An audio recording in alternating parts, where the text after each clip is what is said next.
Ser Podcast.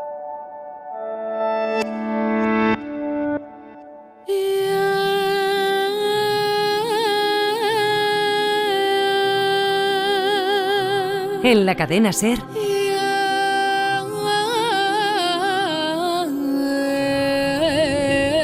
La hora extra.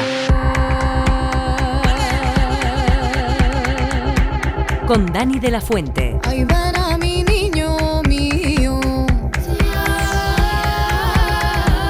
Ay, ven a mi niño mío. Duerma mi bebé. Bienvenidas a la hora extra, unas horas después de Eurovisión. Por aquí queríamos empezar por esta gran fiesta musical internacional, este encuentro entre países, culturas, entre artistas y estilos musicales cada vez más variados que llegan a los hogares de todo el mundo, a casi 200 millones de personas cada año. Los que este 2023 han visto y escuchado a Blanca Paloma. Un festival que con propuestas como esta trata de abrirse a nuevos públicos. Juanma Fernández es creador y fundador de Blooper, la sección de televisión de El Español. ¿Ha cambiado tanto la imagen de Eurovisión, tú que llevas, Juanma, muchos años cubriéndolo? Por supuesto que ha cambiado. Nosotros, los que venimos cubriendo el festival desde hace una década, hemos visto como cada vez hay mucho más prensa, como el valor de los tickets de las entradas se ha incluso multiplicado por 10 en los últimos años.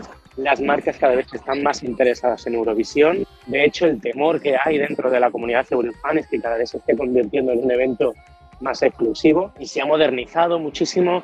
Lo estamos viendo con el acuerdo, ¿no?, que tiene Eurovisión con TikTok, cómo ha entendido la UER que hay que acercarse a los nuevos públicos. Este año tenemos más de una estrella de redes sociales y TikTok es el mejor ejemplo, ¿no?, de cómo hay que atrapar a nuevos públicos. Hemos visto a Blanca Paloma con esta nana lorquiana muy almodovariana también, de empoderamiento femenino desde la raíz del vientre materno y del flamenco fusionado con otros estilos. Una propuesta, una canción que nos ha valorado en la hora extra nuestro prescriptor de Hoy por Hoy, Fernando Neira. Que Aya no es una mala canción en absoluto, pero quizás sea más apreciable que memorable. Probablemente porque peque un poco de arquetípica, de poco atrevida. Este flamenco de nueva generación, con vestiduras electrónicas, está siendo una beta muy explotada en los últimos años, en las últimas temporadas, con algunos ejemplos paradigmáticos, y el de Blanca Paloma no me parece ni el más brillante, ni el más elaborado, ni el más carismático todavía a día de hoy encima del escenario. Pero insisto, creo que es una buena canción, con independencia de lo que luego suceda en las votaciones, que ahí ya influyen otros factores absolutamente extramusicales. Por mucho que nos hayan vendido y nos sigan vendiendo lo de Chanel del año pasado como un hito histórico, aquello era un espanto en términos sonoros y en términos de estilo y de presencia musical, y en cambio el único antecedente netamente flamenco de España de Eurovisión, que era aquel Quien maneja mi marca, es una canción fabulosa, con independencia de que en su día obtuviera 0 puntos. Un flamenco de nueva generación que dialoga con otros estilos musicales, decía Fernando, y precisamente sobre estos puentes hemos hablado con Lourdes Pastor, cantaora cordobesa que acaba de publicar nuevo disco, La Revolución a la vuelta de la esquina. Un álbum de raíz flamenca que suena a fusión, a reivindicación y a transición. Por todo ello, y por Blanca Paloma, le ha preguntado Enrique García. Lourdes Pastor es tajante. Hay algo de humildad en la premisa, cree que lo de cantaora son palabras mayores, aunque haga maravillas con el flamenco, pero detrás tiene un discurso. Su cante es un diálogo, como lo ha sido siempre el flamenco. Mi caso, desde luego, se da de forma absolutamente natural y espontánea, porque efectivamente, como tú dices, yo creo que el flamenco es una mezcla de culturas, de gente, de muchos sentires. La música que yo hago es el resultado de toda la música que he escuchado y, claro, el resultado pues es mestizo. Por eso es natural que en su último disco versione canciones de cantautores como Palabras para Julia o el siempre presente A Galopar. Galopa, caballo, cuatralbo, jinete del pueblo, caballo de espuma. A galopar, hasta enterrarlo en el mar. Un discurso muy similar tiene Rosario la Tremendita, una artista profundamente conocedora del flamenco y del jazz, del rock o la electrónica.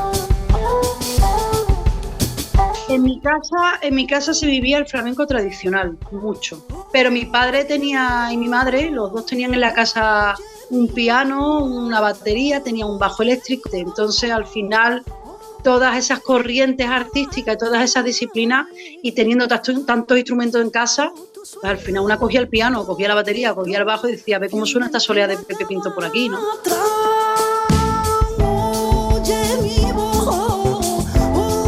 Ambas creen en el diálogo y ven como algo realmente positivo que artistas más, digamos, mainstream coqueteen o jueguen con el flamenco, porque así llega más público. Un público, quién sabe, que puede llegar de Rosalía a Enrique Morente, a su Omega. Es una manera de llamar la atención de un público que es de otro siglo, que es del siglo XXI, y eso puede abrir la puerta para que se acerquen al flamenco más ortodoxo. Pues yo creo que sí, que puede acercar a la gente.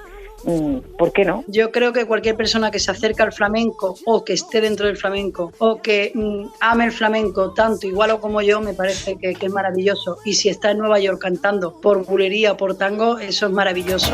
La tierra, la tierra, la tierra. Por eso Lourdes Pastor celebra que nuestra propuesta este año en Eurovisión abrace, con mucho respeto, el flamenco. A mí me parece que desde luego todo lo que sea apostar por música de calidad, por gente que ama la música y que la hace desde el corazón, pues a mí me encanta.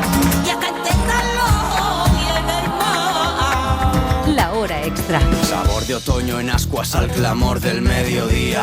Vejez que evoca infancia, sonido en las rendijas. Hogar sin cerradura, media hora de la autovía. La vuelta a las raíces es la gran apuesta en los últimos años de muchos grupos en los márgenes de Eurovisión y de lo más mainstream, sin renunciar tampoco a esa aspiración. Estamos escuchando a The Son of Wood, una banda de Salamanca, aunque su fundador, Sergio Dimalt, es de la Puebla del Montalbán, en Toledo. Apuestan por la fusión rock, folk y rap para cantar sobre las raíces y los orígenes, el campo y la urbe o la falta de conciencia medioambiental. Música comprometida para sacar a la luz temas de los que no se habla, como nos decía la semana pasada en Tol Sarmiento. No sé si podríamos catalogarnos como canción protesta, pero sí que nos pica algo cuando escribimos, y es lo que intentamos hacer, evidenciar problemas o circunstancias no favorables e intentar con nuestra música llegar a calar en la gente y que se evidencien esos problemas y esa evidencia pueda llegar a dar un motivo de cambio, por decirlo de alguna manera. Problemas como la depresión dentro del mundo de los artistas. Hemos hablado también de la España vaciada, a nuestras raíces, nuestros recuerdos y nuestras experiencias. Todos venimos de pequeños pueblos castellanos. De la lumbre, de las migas, del membrillo, del azúcar en las muelas, de las canchas, de los higos, de las cuerdas, de los ritmos que florecen, del añoro, de la risa de la abuela. Brotamos, tenemos raíces, la energía del crecimiento, la fuerza del amarre. Somos algo tan grande como una insignificante semilla. Su nuevo disco se llama Asfalto y Cereal. Lo que hemos querido ha sido poner voz a esa dualidad muchas veces enfrentada que encontramos entre el mundo rural y urbano. Y en esa dualidad nosotros hemos querido acercar puntos de vista. Muchas veces trabajamos el mundo urbano y rural como dos antagonistas, y nosotros creemos que no lo son. Uno no puede beber sin el otro, y hemos buscado esa confluencia entre ambos mundos.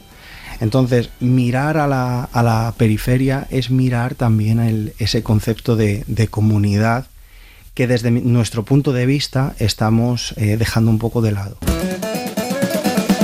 Hijos de la libertad, no tengáis miedo, no nos pueden sujetar. Veneno al viento. Hijos de la libertad cantan aquí, pero antes son nietos de la rebelión, como nos advertían en su anterior disco. Nuestra pelea constante en nuestro día a día es el mundo de la música, obviamente, pero dentro de ese mundo de la música nosotros llevamos mensaje. Dentro de ese mensaje, uno de ellos es pelea por los tuyos y pelea con los tuyos. Es una manera de poner voz a tus padres, tus abuelos, tu bisabuelo, que quizá no la tuvieron tanto.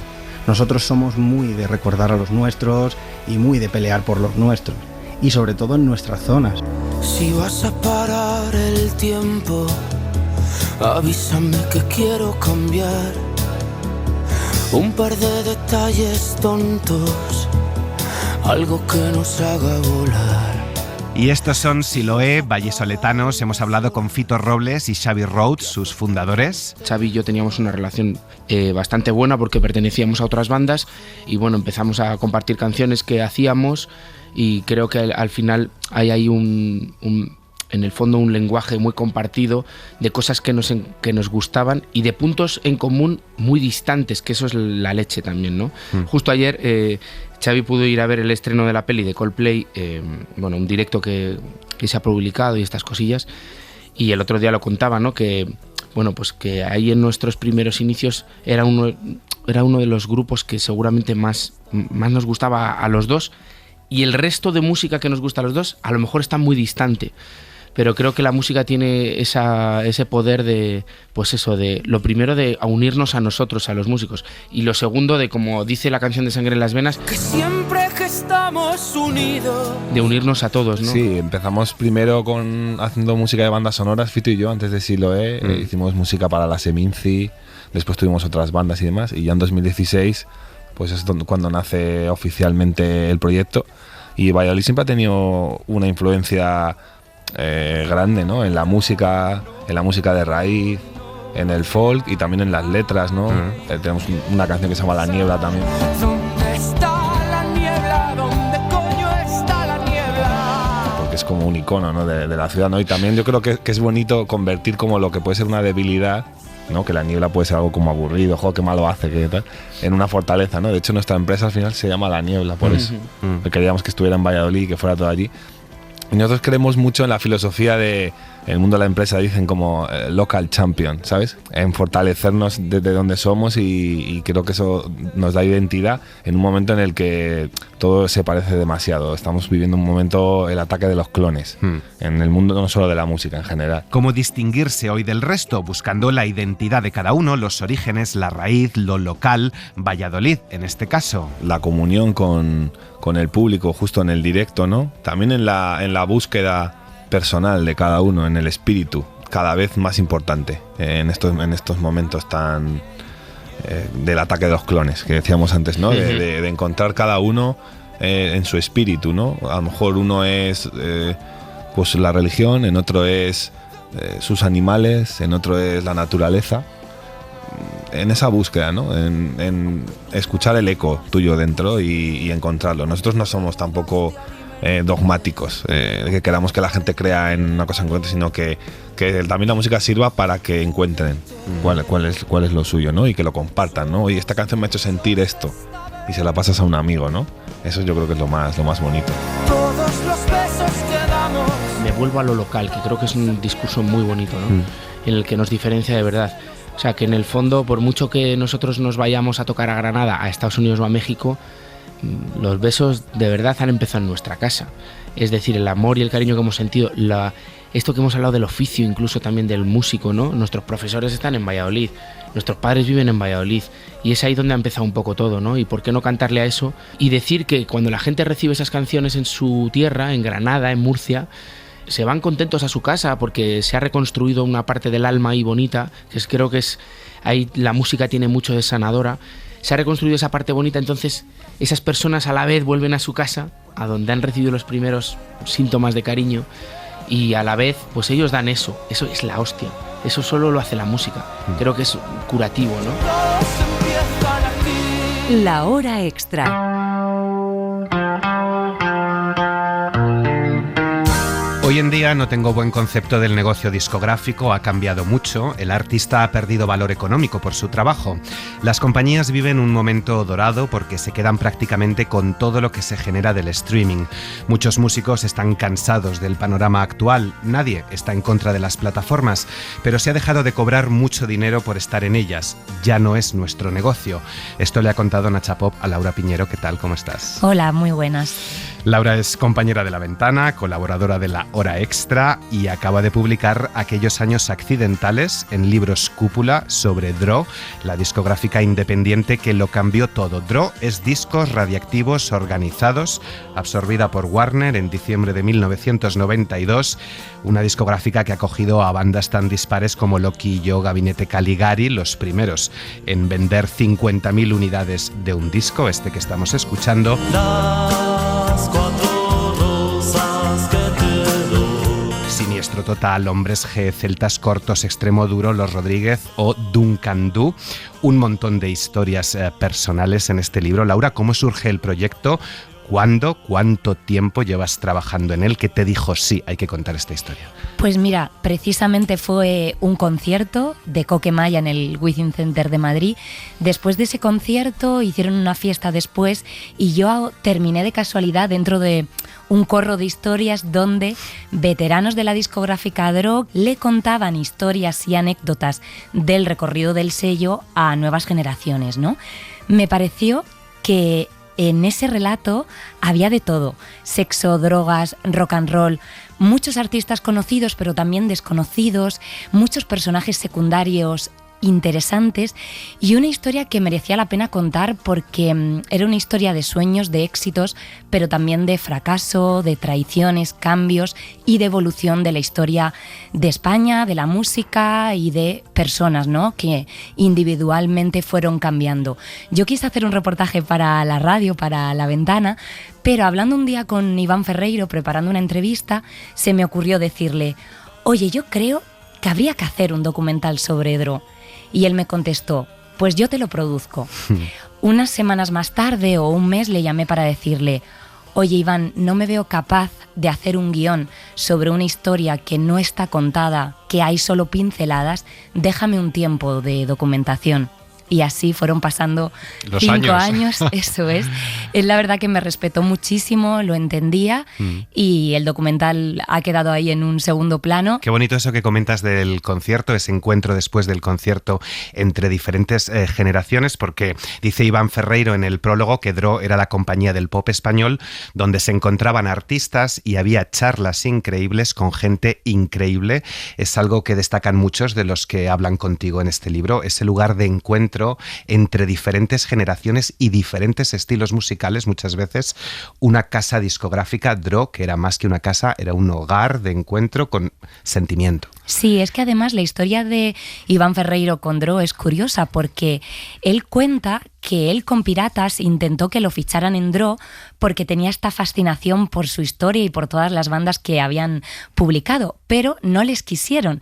Entonces ellos ficharon por Warner y luego por carambolas empresariales, cuando Warner compra Dro, él termina desembocando y trabajando con este equipo que él tanto admiraba. Y le pasó un poco como a mí. Él llevaba años escuchando a esta gente contar esa historia tan increíble y una realidad musical que él ya le pillaba un poquito más de lejos y que admiraba un montón, ¿no? Por eso tuvo tanto interés en apoyarme y decirme: oye Laura, cuenta esta historia. Es una historia, como decías, de sueños, de éxitos, de fracasos, de amistad, de amor, de relaciones laborales. Una industria muy pequeña, con pequeños márgenes, algunas quiebran. Dro, de hecho, se aprovecha de la quiebra de una de ellas. Es un libro con muchas heridas, aunque los años lo dulcifican casi todo, como te leemos. Guerras añejas, egos heridos, y tú tienes esa distancia temporal, como firma Diego Manrique, para poder contar estas historias que, claro, todavía supuran, ¿no? Sí, yo debo admitir que sentí mucho pudor contando esta historia porque no era mi historia, es la historia de toda esta gente, y tuve cierto síndrome de la impostora porque pensaba además que este libro lo podía haber escrito un periodista, que los hubo en esa época y muy buenos, que lo vivió en primera persona, que es amigo de estos músicos o de la gente de estos sellos. Pero luego pensé efectivamente que a lo mejor verlo con distancia me permitía no posicionarme, dar todos los lados de la historia, que los invitados y entrevistados se sintieran más libres para hablar conmigo porque pensaron que podía dar una opinión más objetiva, y en ese sentido me empoderé y cogí distancia, y yo creo que, bueno, seguramente los periodistas de esa época lo habrían contado también muy bien, pero yo he dado una visión distinta que además está mezclada con los elementos del presente y con algo que tenemos, yo creo, en la radio, que es el afán por contar una historia y dar voz y poner el foco en personajes también pequeños y secundarios, que es de lo que más me emocionaba a mí en esta historia.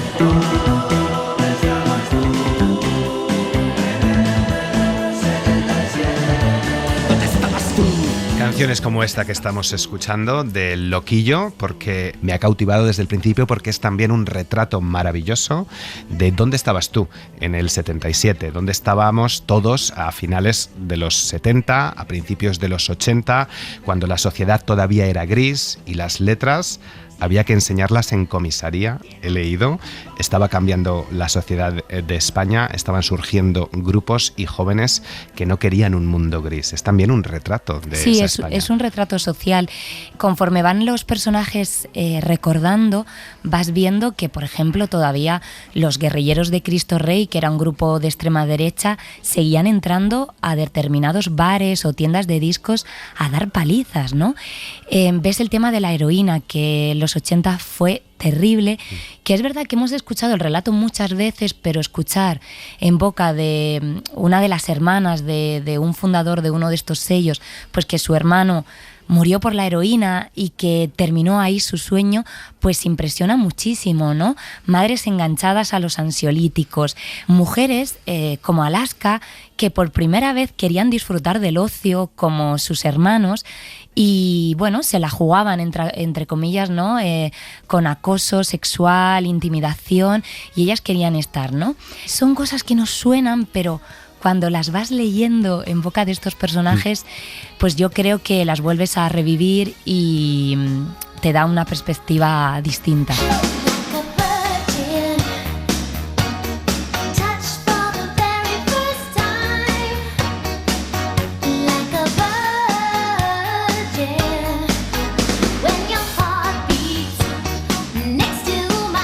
Nuestra siguiente invitada también creció y se crió en esa España gris de finales de los 70 y años 80. Alana Portero es poeta, escritora, dramaturga, activista LGTB, columnista y acaba de debutar en la novela con La mala costumbre en Seix Barral. Todo un éxito internacional antes de su publicación. La han comprado en varios países en la pasada Feria del Libro de Frankfurt. He hablado con ella en el Parque del Retiro de Madrid, lejos de ese San Blas que retrata. Alana Portero, bienvenida a La Hora Extra, muchas gracias. Muchas gracias a ti, Dani. Debutas con una historia muy personal, pero has insistido en que no es autoficción, que no es un texto autobiográfico. ¿Por qué has decidido que sea la primera persona, la voz narradora? Esto pues porque realmente por una cuestión de comodidad, porque me encuentro muy cómoda usando la primera persona. Supongo que no sé si es algo heredado de la poesía y del teatro, la costumbre de escribir monólogos en realidad, en mi caso, y porque creo que darle un falso aire confesional crea un puente muy íntimo entre el libro y los lectores, ¿no? Pues como leer un diario un poco. Siempre insisto en que hay muchos ejemplos que yo consideraría autoficción y que se tienen por literatura universal, pues desde Proust o Thomas Mann, Arthur Schnitzler o Philip Roth, Cormac McCarthy, etcétera, que casualmente sus protagonistas tienen su edad, se dedican prácticamente a lo mismo que ellos, viven en el sitio donde viven ellos y les pasan cosas muy parecidas y no se les suele catalogar como autoficción, ¿no? Es decir, esto parece que es una manera como de empequeñecer las cosas. No tengo mucho problema con esa etiqueta, pero bueno, es tan autoficción como la de cualquiera de estos escritores. Hay frases, expresiones que permanecen en el archivo sonoro de la memoria como campanadas fúnebres que te obligan a agitar la cabeza para exorcizarlas. ¿Es esta novela también una suerte de exorcismo de los demonios de la memoria? La protagonista escapa en su infancia a través de la literatura, del cine, de la música. ¿A ti te ayuda a escapar la escritura? Sin duda. Yo no sé si puedo decir que la literatura en este caso para mí es una necesidad, porque eso a lo mejor, bueno, en mi caso puede ser un poco frívolo, porque al final una lo que necesita es comer, vestirse y bueno, ya está, y tener un techo, ¿no? Pero sí que hay un mundo interior aprendido y hay una manera de procesar lo que nos pasa, que en mi caso golpea muy fuerte las paredes de mi propio cuerpo y de mi cabeza y sí necesita salir estímulos, símbolos, ideas, personajes, cosas que una ve y bueno, en mi caso pues me viene bien sacarlo fuera. A propósito de los símbolos y personajes, Que una acabará siendo mujer lo descubre a través de los ejemplos que tiene cerca, de la sed de referentes, que se repite mucho esto de la sed de referentes, de la necesidad de participar de la herencia de unas mujeres que se dejan a otras y que es ajena a los hombres. ¿Cuáles son esos referentes o esos mitos para ti? Son tantos. Bueno, para empezar, las mujeres de mi vida, las mujeres que han rodeado mi vida, las mujeres de mi familia, ¿no? Cuyo mundo era un mundo que a mí me resultaba fascinante y veía en ellas tanta belleza y tanta particularidad y una manera de estrechar lazos que me parecía muy conmovedora, ¿no? Y que yo echaba mucho de menos.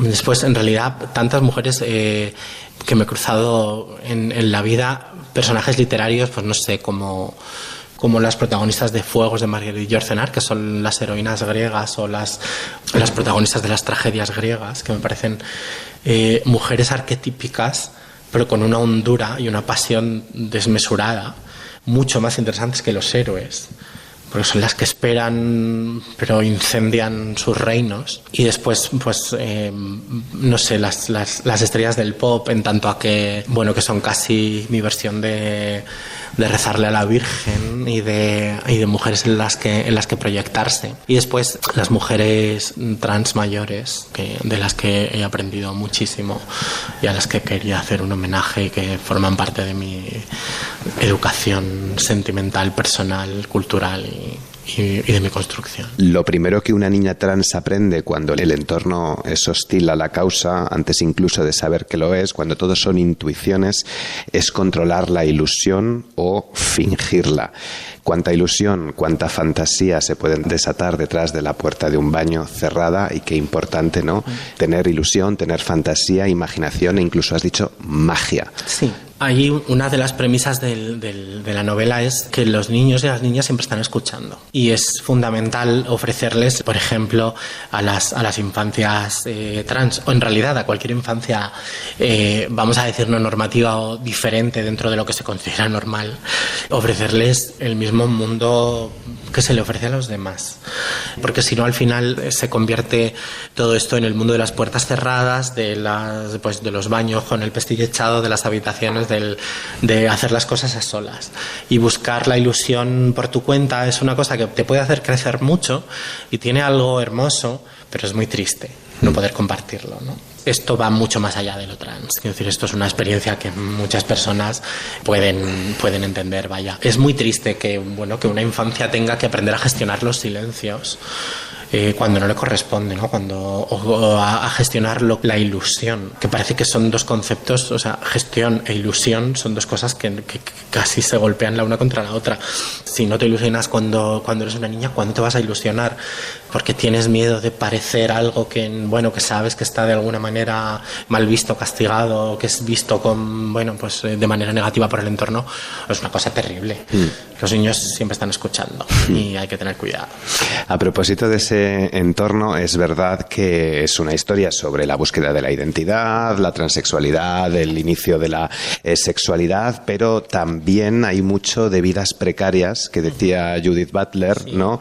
De cómo el entorno, un entorno de violencias, transforma, modula el cuerpo y la vida de una persona. Tú escribes cómo antes de definirte tú misma, los demás te dibujaban los contornos con sus prejuicios y sus violencias, y añade Judith Butler que esas violencias y el duelo, que también hay mucho de duelo en esta historia, pueden inspirar una mayor solidaridad. No sé si a ti te ha inspirado Judith Butler o si compartes estas reflexiones. La he leído mucho y me encanta, porque es la gran filósofa de la empatía y del intento de comprensión al otro. Quiero decir, es importantísimo hacer el ejercicio literario de ponerse en la piel del otro, que para eso sirve la cultura. En realidad la cultura no es ni más ni menos que irse prestando zapatos, irse prestando historias, irse prestando vidas, para ver qué tal nos quedan, qué tal nos calzan y qué aprendemos de eso, ¿no?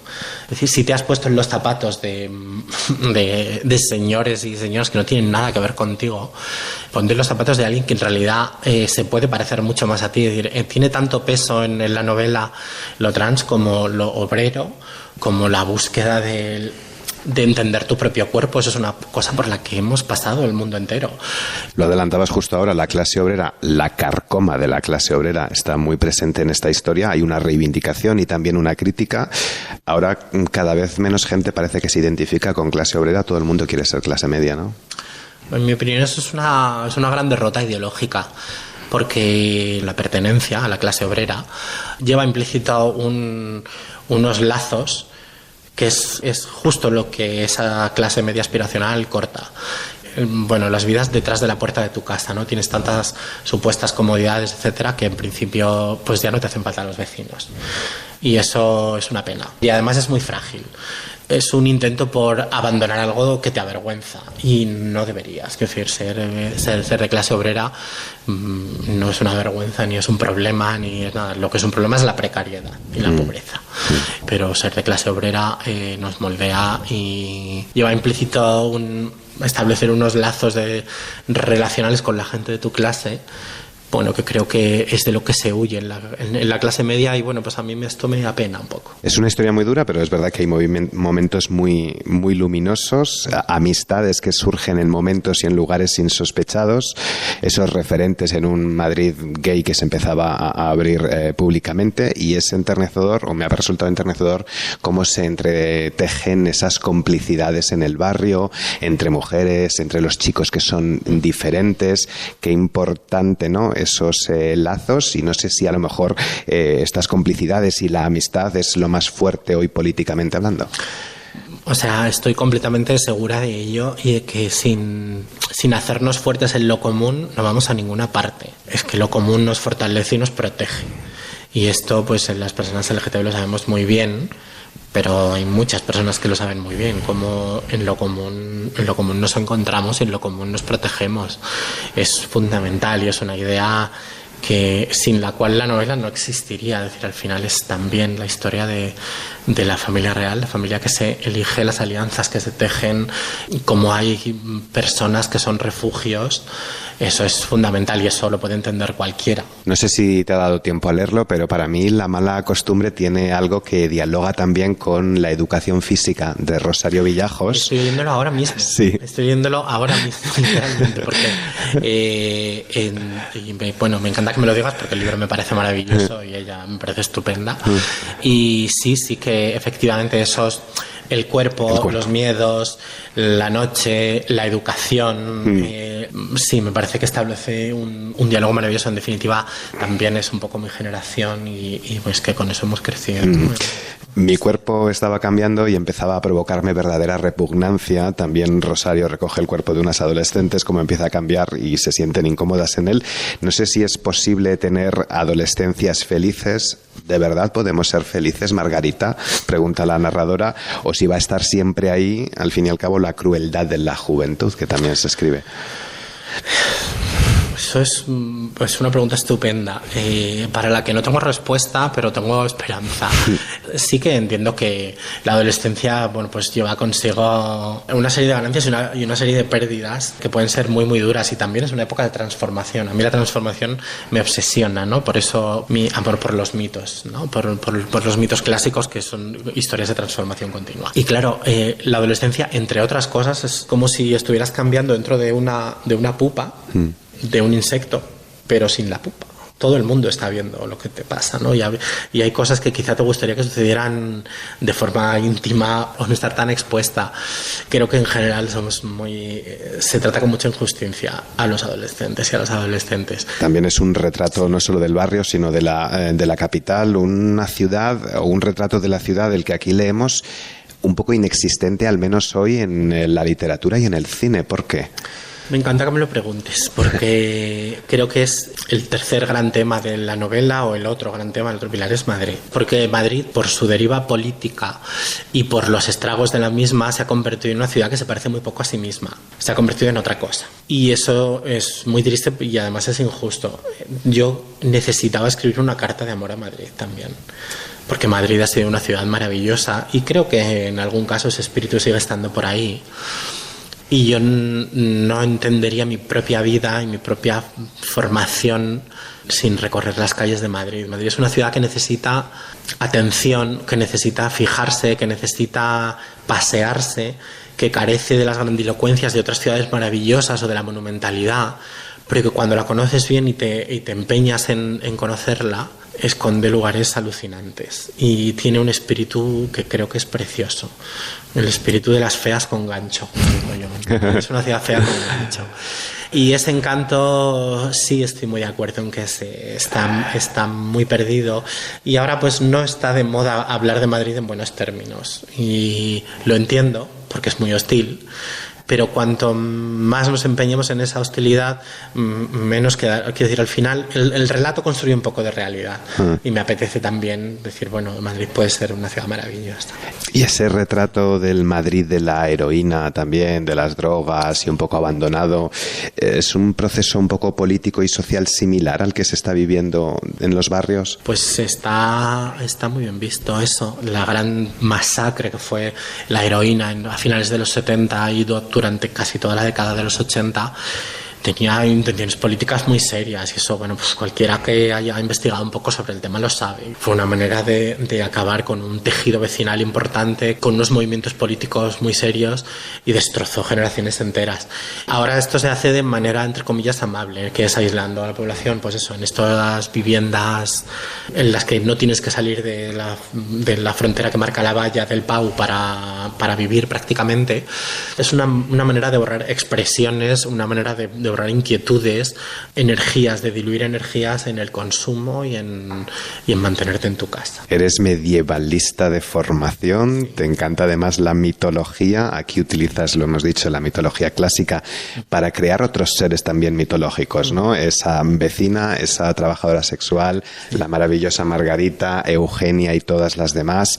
Es un poco una justicia a la épica, ¿no? de todas esas mujeres. Sí. Bueno, hay cantidad de mujeres que son grandiosas por sí mismas, pero a mí me apetecía escribir también una pequeña historia de mitología, un cuento de brujas, un cuento de oráculos y mujeres sabias, y ponerles esa corona, porque me apetece mucho pues coronar a todas esas figuras femeninas maravillosas, y eso lo hago pues desde mi imaginario personal, que es la mitología, que es lo que me ha acompañado siempre. Pues Alana Portero, muchas gracias por el tiempo, por haber estado en La Hora Extra. Muchas gracias a ti, Daniel. Un beso. La Hora Extra.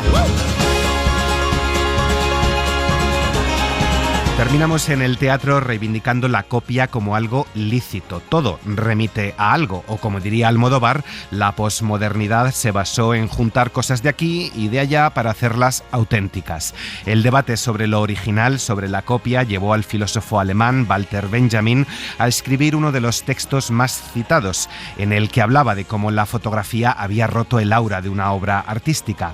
En esta época donde todo se reproduce a 1000 por hora y donde todo lo hallamos en las redes sociales, donde se habla de uniformidad, el ataque de los clones que decíamos antes, Nau Albet y Marcel Borràs entran en el debate con su obra Falsestoff, la muerte de las musas. Pepa Blanes. ¿Se puede ser original en el mundo de la copia y las redes sociales?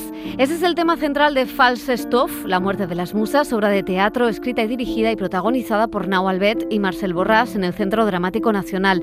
3 horas de duración para ahondar en la falsificación, en la concepción del arte y en la uniformidad, algo que ellos rompen en cada una de sus obras. Están locos, ¿qué es esto? Es como todo muy punky, es como a veces como Tarantino en teatro, no sé, como... Así que ya creo que como... Pues si te gusta un poco todo eso y la idea de hacer teatro así, con todas las cosas que forman el teatro y como aprovechar todo eso, pues creo que ya es más fácil, pero vamos. Joe Manjón es uno de los fichajes para esta reposición. La obra se estrenó en Cataluña en 2018 y llega ahora a Madrid con un elenco de actores de todas las nacionalidades. Joe es español, pero también galés, y en la obra interpreta a 7 personajes que hablan distintos idiomas. Bueno, es algo muy difícil por supuesto, pero también como muy divertido como actor, ¿no? Porque estoy intentando contar ahora mismo, pues mira, yo creo que por lo menos hago de como 7 personajes distintos y todo el mundo igual, ¿eh? Y somos 9 actores, así que es mucho trabajo, pero también es algo como tan divertido que tampoco te da mucho tiempo para ponerte aquí con las típicas rayadas de actor de ay no, porque no sé qué, estás sobre la marcha todo el rato y eso te da algo de vidilla que está muy guay. La sinopsis se centra en un tipo, Andrei Fikievich, un falsificador de arte empeñado en captar la perfección, la esencia de las obras que falsifica, algo que se convierte en su obsesión. Le sigue de cerca para intentar descubrirle Boris Kaczynski, un reconocido experto de arte que intenta atraparle dándose cuenta de que todas las pistas que ha fabricado son falsas. A partir de esa rocambolesca historia, los autores crean toda una reflexión que une música, texto y baile. Thriller, danza, teatro, teatro documental, metateatro, teatro postdramático y hasta western sobre las tablas. Tienen la entrevista con Joe Manjón en vídeo en nuestra página web. Yo quiero verte danzar como los cíngaros del desierto. Lo bueno de la danza es que no tiene necesariamente que ser narrativa. La danza es un lenguaje universal que no tiene que siempre contar una historia. Y esto es algo que a los coreógrafos nos da una gran libertad a la hora de la creación. La danza ha formado parte fundamental de las primeras sociedades, de sus ritos y de sus vidas. Es quizá la disciplina que más ha cambiado a lo largo de los años, aunque, como cantaba Franco Battiato, todos los bailes son copias de danzas antiguas que seguimos repitiendo. Yo quiero verte danzar. Mostrar la diversidad de formas de danza, es decir, no solo un tipo de danza, sino danzas muy diferentes y esa riqueza cultural de ver cómo la danza es diferente según cada creador y según también su origen, su cultura, sus vivencias. Estamos escuchando a Blanca Lee, directora de Madrid en Danza, festival internacional, uno de los más importantes de España, que celebra su edición número 38. Para mí, por ejemplo, ha sido un descubrimiento Anne van der Broek, que presenta un espectáculo que se llama Joy, Enjoy, Joy. Es una creadora belga y ella habla sobre esa sensación de que parece que con las redes y todo tenemos obligación de ser felices cada día, 24 horas al día, como que hay una especie de locura de que la vida es algo que todo tiene que ser perfecto, el mundo feliz y tal, cuando eso no es verdad, y es esa angustia de estar siempre persiguiendo esa felicidad que es un poco utópica, ¿no? Es un trabajo muy bonito, muy femenino. A mí me gusta mucho el trabajo siempre de las mujeres en la danza, que es muy diferente del de los hombres, y tenemos esta compañía en Solen, Faro Faro, que son africanos, con una energía increíble, que mezclan la danza contemporánea, el hip hop, y hablan también sobre la moda, el look. Son pocas las compañías de danza africanas que consiguen, digamos, atravesar el mundo de la danza y presentar sus trabajos, ¿no?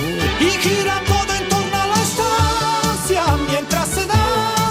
La capital acoge estos días las grandes apuestas que van desde lo tradicional a la vanguardia. Uno de los talentos emergentes de esta edición es la artista chilena Florencia Oz, premio Artista Revelación del Festival de Jerez 2021. Algunos ejemplos más. Compañías internacionales que vienen este año son, por supuesto, Hofstadter, que es de las más grandes compañías internacionales, un coreógrafo israelí. Su trabajo es muy físico, muy basado en el ritmo, muy musical.